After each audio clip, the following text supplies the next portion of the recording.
we are going to record, we're going to start, and we're going to screen share. Boom. So I'm going to basically cut in half the Industrial Revolution. I'll post the first one, or we'll talk about the introduction here. Then I'll post a little bit more of it on Blackboard for you to check out on your own time. But this week we're moving past the political and intellectual kind of enlightenment, French Revolution stuff, and we're moving into economic revolution, which impacts us to the present day. Some people say we've had two separate industrial revolutions, one of them in the time period that we're talking about today, which is roughly 1760 to 1840. So it overlaps with the American Revolution, the French Revolution, and the aftermath of the French. So it's a very wide time frame that we're looking at. Some historians will argue we had a second industrial revolution that comes later on in the 1800s. We start mass producing steel in cities like Pittsburgh and Gary, Indiana. We get the rise of, we get skyscrapers, for the first time. We get the automobile. And then all these things have really contributed to human economic growth and progress, but at a pretty heavy cost. And part of your assignment for this week is to read about the costs of industrialization, both at the time and later at the end of the semester. We'll kind of revisit what are some of the costs of, huge carbon footprints and melting ice caps. Yesterday there was a report of two of the major icebergs in the Arctic are breaking loose from their moorings in the North Pole. And if they do that, they'll melt at a faster rate and sea levels will rise faster than we thought would be possible.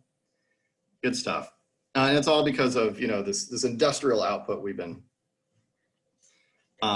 working on really for the last 200 plus years.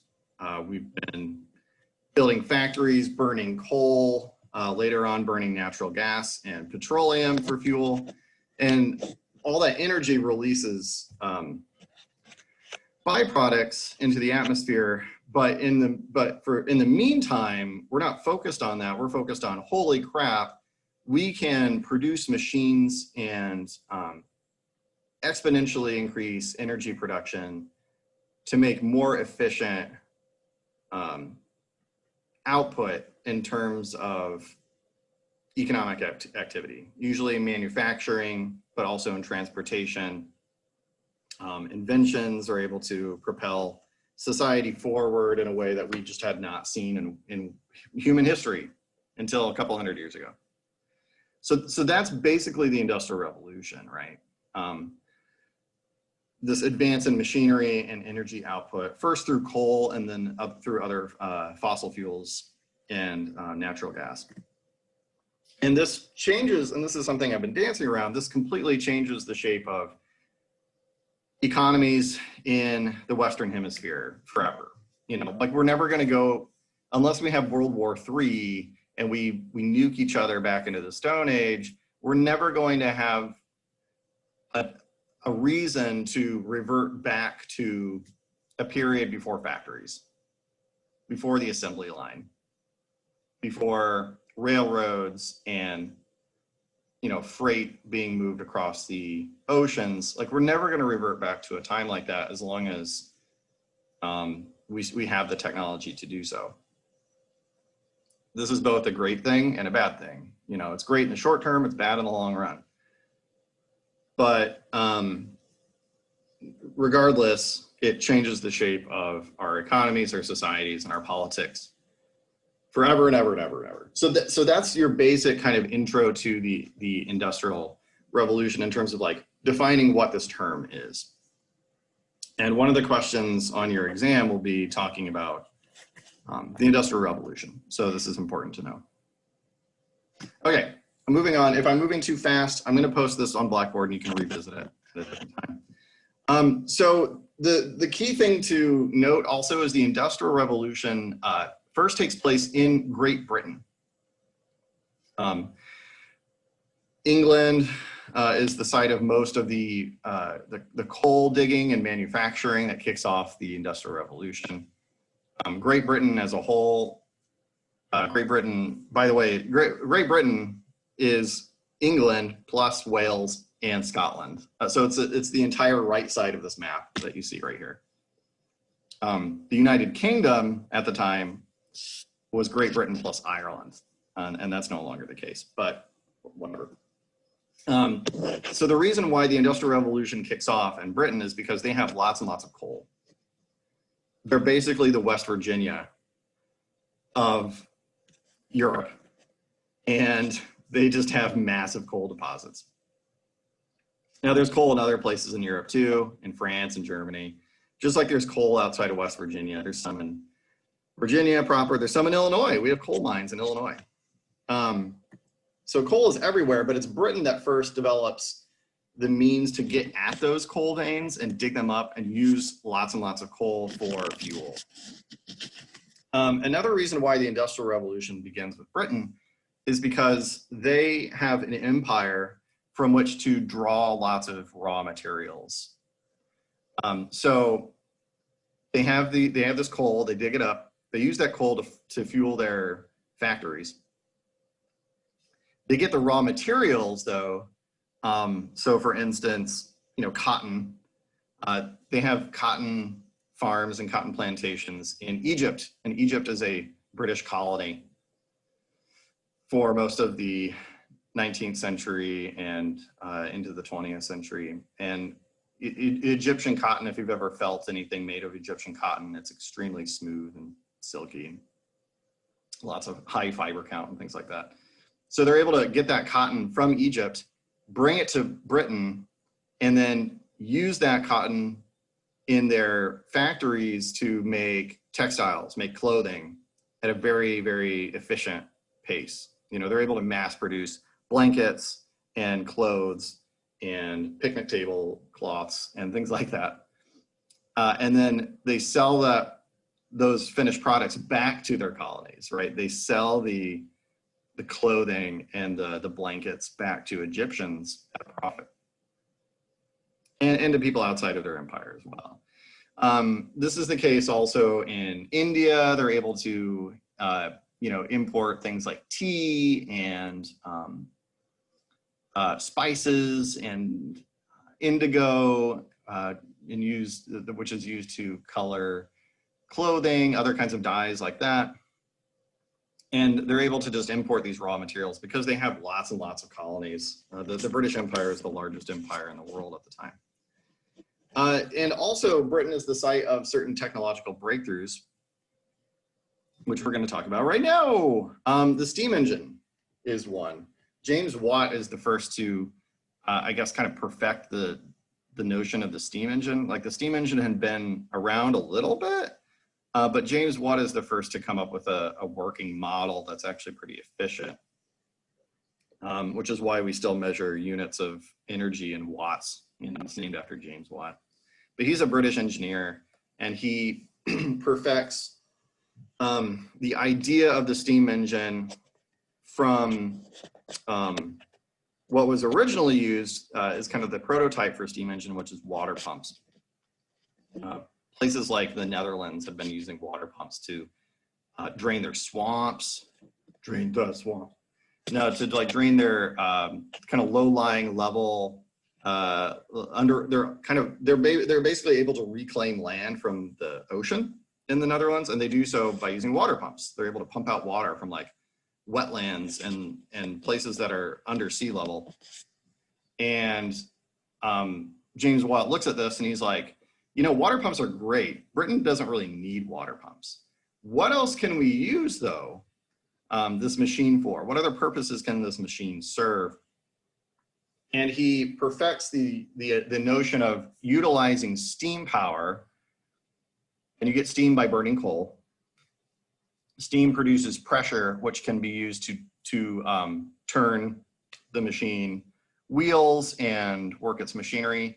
And he's like, you know what, we can use this steam engine for other purposes. Like we can use it for like factories, for instance, for like moving heavy machinery around, or you know, it doesn't have to just be pumping water. So it's a relatively simple notion, but James Watt is able to take the idea of the steam engine or the water pump and then transplant it into other economic activity.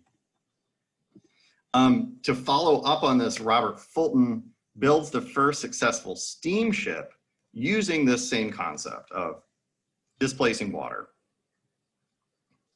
So able to build up a head of steam using a steam engine, throwing coal into a furnace, which will move the rudders on your ship. And Robert Fulton builds the first successful ship that has a furnace aboard it, where you throw coal. Usually fire and ships don't mix very well, because ships are made out of wood at this time, and they always have been. And so people are looking at Robert Fulton and like, you be crazy, bro, because why would you have an open fire on a wooden ship? Well, he's utilizing the steam power to propel the ship across the water rather than relying on the wind or oars, which had been done for thousands of years before this. So this is revolutionary technology. And in fact, Robert Fulton, he's a British engineer, but he was first commissioned by Britain's mortal enemy, France, specifically Napoleon, when he was in power. And he was brought over to France, and Napoleon says, build me a secret weapon using your witchcraft so I can sink the British Navy, which is the largest navy in the world. Napoleon wants to invade Britain, and he commissions a British guy to kind of help him kind of Trojan horse his way into Britain. This is not successful. Robert Fulton does design the first submarine, but the technology is just not there yet to make it actually practical. You know, he builds this idea of like an underwater ship that's propelled by steam. It's there, the idea is there, but it doesn't work yet. We have a long ways to go before we get actual submarines and, you know, working torpedoes and things like that. Any questions so far on any of this? I know I'm really going fast, but I wanted to give you guys a good sense of the Industrial Revolution for this week. All right, yeah, we'll just skip that. The locomotive then is the next major innovation in steam technology during the Industrial Revolution. Again, this idea of James Watt moving the water pump, you know, this kind of steam produced engine into other facets. The idea of the train is invented in the Industrial Revolution, right? Or the iron horse, as they call it sometimes. In Britain, they call it locomotive. But the idea of being able to carry large amounts of cargo over land is unheard of. Now, so let's think about that. If you want to move, you know, 3 tons of cargo, like whatever that cargo is, but you've got 3 tons of it, and you want to move it across land, and in the age before trains, how do you do that? Slowly, with lots of horses, you know, wagons pulled by horses. Or maybe if you're close to water, you could use like a boat, float it down a canal.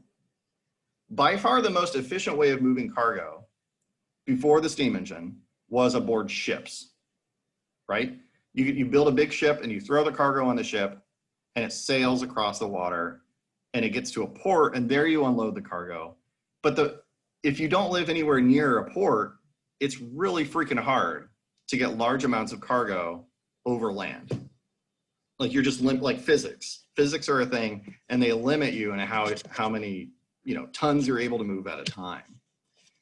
So the idea of the locomotive, where you're able to just throw a bunch of crap in a hopper and connect it to a train engine, and move that across land is revolutionary, right? Like now you just need a train and train tracks, and you can move stuff infinity times faster than even 1,000 horses with 1,000 wagons are able to do it, right?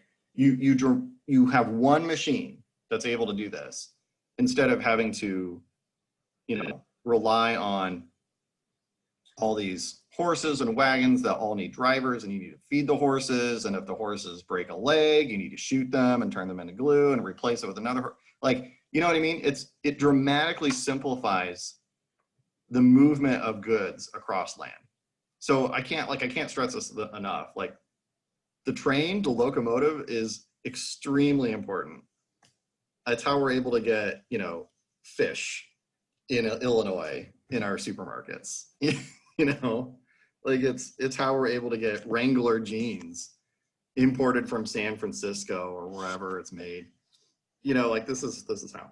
So transportation becomes much cheaper with the invention of the locomotive. And obviously you need to be able to connect multiple lines. You need to make sure that train can go different places instead of just like back and forth to the same, rail stations. And so if you've ever played I don't know if you guys have played the board game Ticket to Ride. I'm kind of Yes. Yes. It's great. Yes, it is. Thank you. I'm not the only one. It's a board game where you build train lines from city to city, and there's different maps. Like there's a U.S. map. I have a Europe map. And so, but your whole idea is to link cities together with railroads, essentially, or with rail lines. And you're supposed to. One of the goals is to build the longest consecutive, train line and all that. It's really fun. It's a really fun game for adults and children. And it simulates this idea in the Industrial Revolution that there's just an explosion of railway lines all across the United States, all across Europe, because every city wants in on this action where they can just transport a bunch of stuff for cheap into their city. So rails explode. In the United States, the railways are mostly built by African American and Irish and German labor, so immigrants from Western Europe, and African Americans who are here already. And so the United States goes from having no rail lines in the early 1800s to having, tens of thousands of miles of track laid by the end of the century. We also get passenger trains somewhere in the middle of the 1800s, so people are able to travel cheaply and quickly from place to place. Before this, unless you lived near water and you lived near like a port city and you had access to a ship, most people throughout human history don't travel more than 20 miles from the place they are born, which sucks if you live in central Illinois, right? or Kentucky, or the middle of absolute nowhere, wherever, right? Most people who are born before the Industrial Revolution don't travel more than 20 miles away from the place they are born. They're born in their locality and they die there. With passenger trains, people get to travel. They get to see the world. They get to go from Springfield to Chicago, or to St. Louis, or to New York, even if you wanted. Like or the Rocky Mountains. You get to go skiing in Colorado. Like you get to travel, and so tourism becomes a major industry as a result of the Industrial Revolution, just by the very fact that people are able to move quickly and cheaply than ever before. Because before this, you were limited by how fast your horse can go, if you have a horse, and if you live near water and you have access to a ship. No longer the case. It's magical. It's brilliant. Okay, so like I'm talking about all the upsides of these things, right? I'm talking about the good sides of the Industrial Revolution. One of your documents for this week is Friedrich Engels, one half of the dream team that writes the Communist Manifesto. But Friedrich Engels visits the city of Manchester and he sees the bad side of industrialization. But I'll just leave, I don't want to spoil anything. I'll leave that for you to read. It's pretty readable too. It's not hard. All right, so what are some of the other things that come out of this? Textiles is incredibly important. Textiles is just a catch-all term for anything made out of cloth, consumer goods that are made out of cloth. So clothing, blankets, that kind of thing. Picnic blankets, you know. Bed sheets, all that. You know, before the Industrial Revolution, it's incredibly hard to, like making a blanket by hand takes a long time. Making pants, making a shirt, like it's time consuming, energy intensive, labor intensive work. So what happens during this industrial period of innovation is we get machines that are able to create cloth goods insanely fast and insanely cheap. The spinning jenny is one invention that's pretty early on. It kind of helps kick off the Industrial Revolution. This is one of the terms on your study guide for the exam next week, actually. The spinning jenny is talked about in your textbook, but it's basically a machine where it's able to spin multiple spools of yarn at once, instead of having, you know, grandma sitting by the hearth in her rocking chair doing one at a time. You're able to have a machine that can do a dozen, 20, maybe a couple dozen looms at a time. And so you're able to weave together fabric insanely fast. The cotton gin follows up on this a little bit. It's an implement that is heavily used in any kind of cotton growing parts of the world. So I mentioned Egypt. Definitely the American South, where cotton is, for better or worse, king of the land. It's called king cotton in the American South. It's extremely profitable crop. And the reason for this is it's cheaper than wool, it's more sturdy than wool, it breathes easier as a fabric. And when the cotton gin is invented, it solves the pain in the ass problem. Because the problem with cotton is that you have to separate the seeds from, like when you pick cotton, you have to separate the seeds from the actual fibers. And that's tough, that's hard, that's stupid. And this invention was made, Eli Whitney invents the cotton gin, where it's able to kind of automatically harvest cotton away from its seeds. So cotton becomes even more valuable because it's much less labor intensive to actually get good cotton out of the ground. Excuse me. As the Industrial Revolution goes on, these machines grow in size and complexity. The spinning jennies get bigger.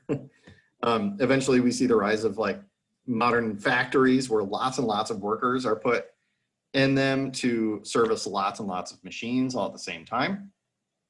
So the development of factories, mills, to what we call mass produce something. Now, we've never seen mass production ever before in human history, right? Like you need machines to be able to mass produce something.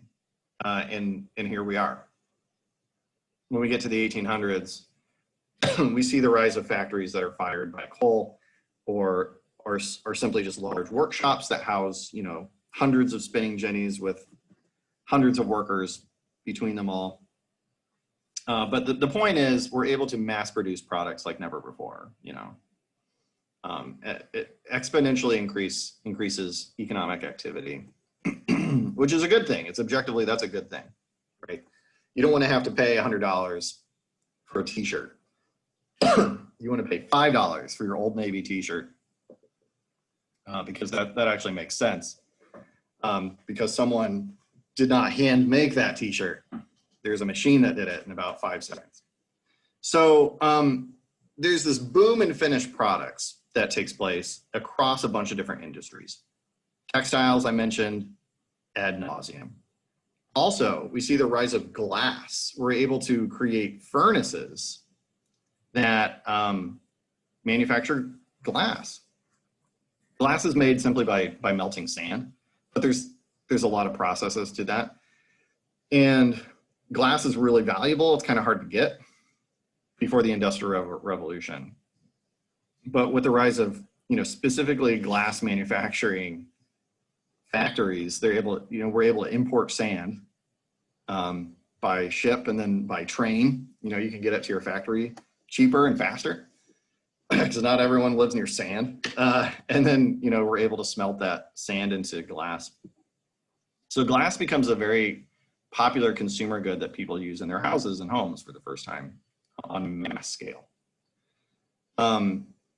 Paper is able to be manufactured very quickly and cheaply.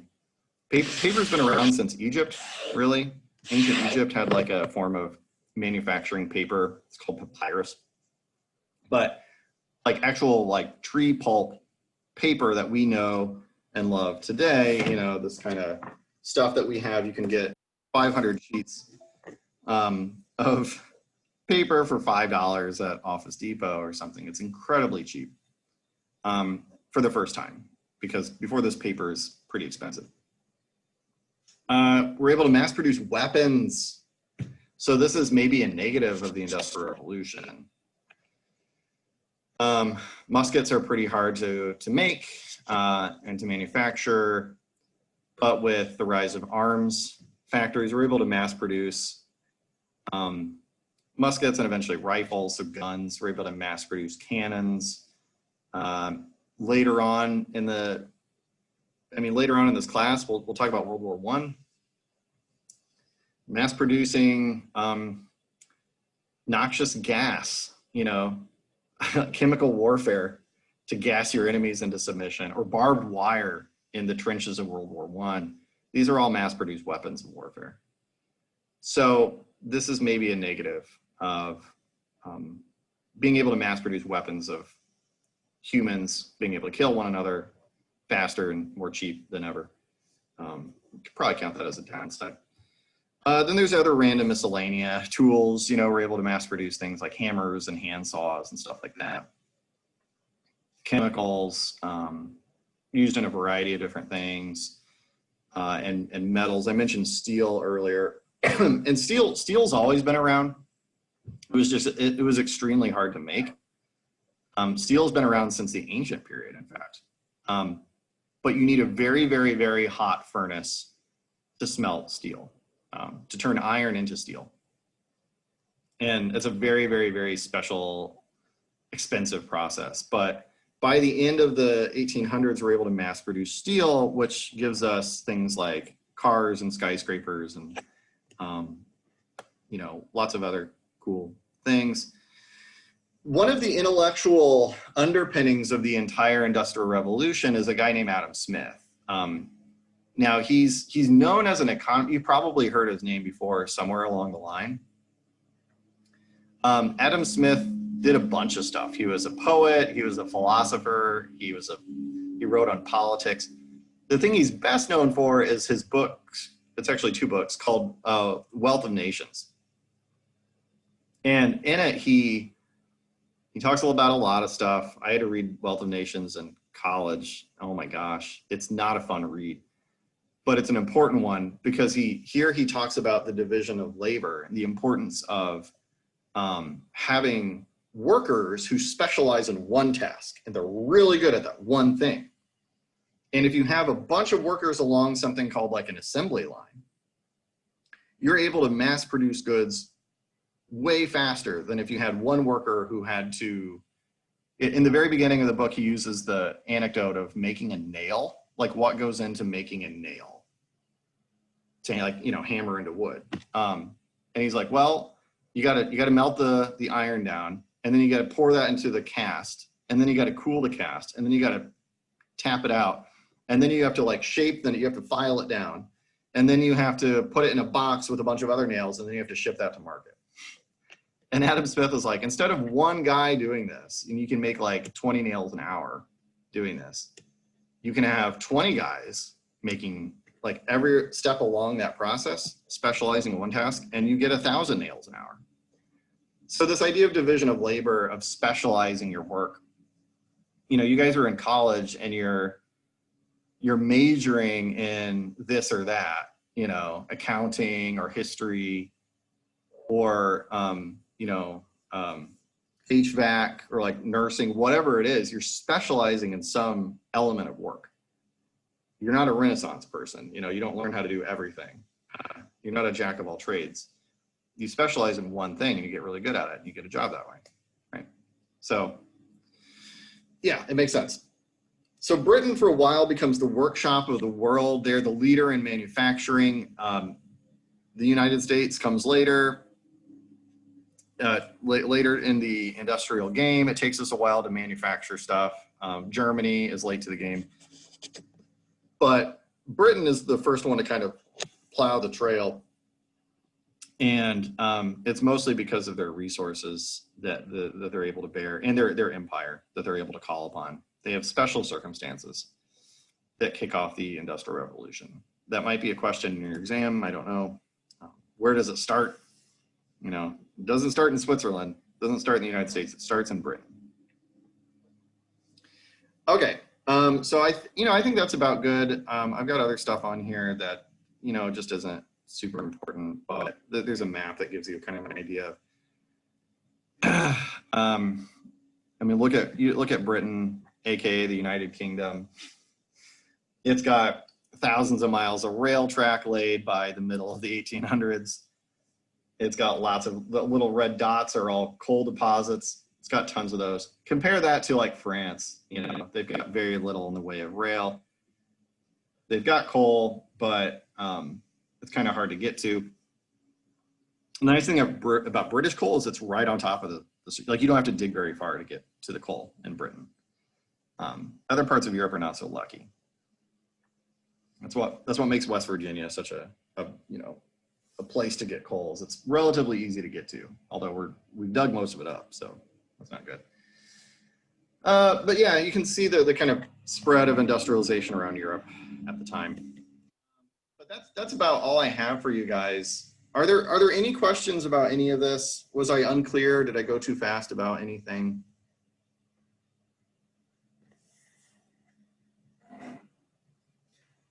I'm hoping this sets you up for this, along with your textbook readings, should set you up pretty well for reading the documents this week and then attacking your analysis paper.